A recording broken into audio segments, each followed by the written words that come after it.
where to stay on the Greek island of Naxos. Let me walk you through all the possible towns and areas. If you want to know more about Naxos, do get my 90-page Naxos Travel guide with hundreds of locations that are worth visiting, many other tips and exclusive discounts. Okay, so I think 90% of the people that are going to Naxos stays in one of the areas that I have circled on this map. Let's start with Naxos Town. This is Naxos Town. This is also where your ferry will arrive to. By the decent size, of course, it has the largest selection of shops, restaurants and bars on the island. You should definitely consider staying here if you rely on public transport alone, because the central bus station is located in town near the port. The buses to all over the island all leave from here. Another reason why you should consider staying here is if you are visiting a bit off-season, because whereas the beach towns do close down in summer, there are also many locals living in Naxos, so some basic things in Naxos Town, some shops and restaurants always stay open. And of course, if you just like to stay in cities and want to be as close as possible to all the hustle and bustle.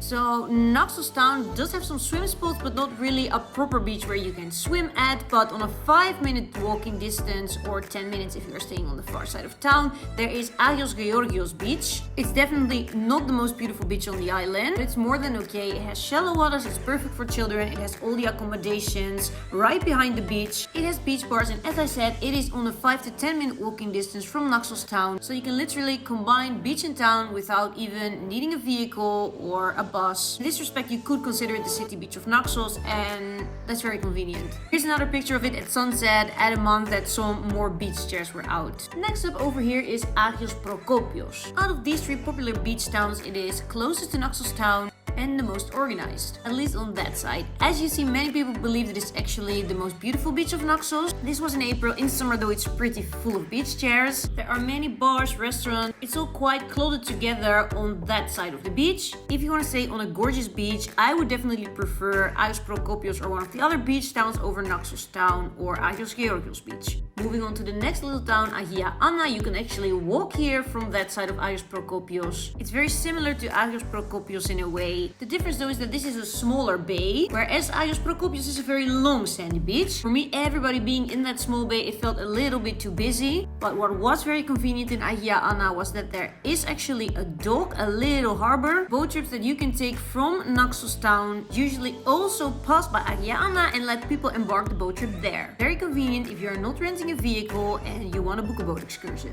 And then the third beach in a row is Maragas or Plaka beach. It's like a 5-kilometer, I guess, long beach.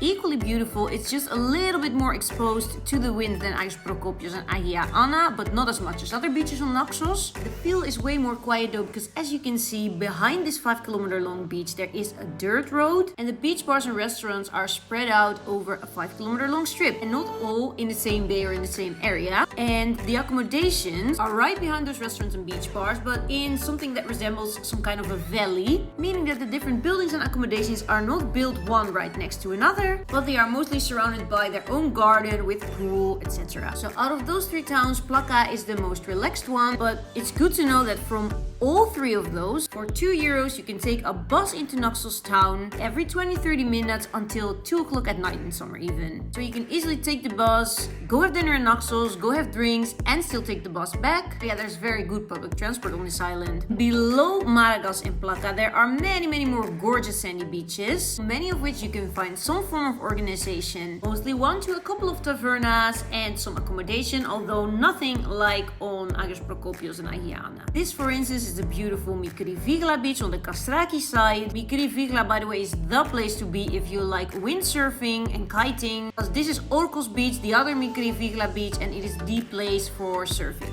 But there are also many unorganized amazing beaches there, such as Hawaii beach near Aliko. Further south you go, the more quiet it gets. Of course, you can always also choose to stay inland in one of the gorgeous villages, such as Chalki and Filoti. In this case, you will live more like an authentic Naxian, but you won't have a beach nearby. Or last but not least, go to the north of Naxos and opt for the picturesque Apollonas. This looks like this, so you will not be very central and not very close to Naxos Town, but you will have a choice of some amazing fish restaurants on a nice boulevard. And the waters are stunning as well. Of course, there are more villages on Naxos, but I can't discuss all of them here. However, all the beaches, villages, things to do are in my guide. So get it if you're going to Naxos. Enjoy your trip and follow me for more Greece travel tips.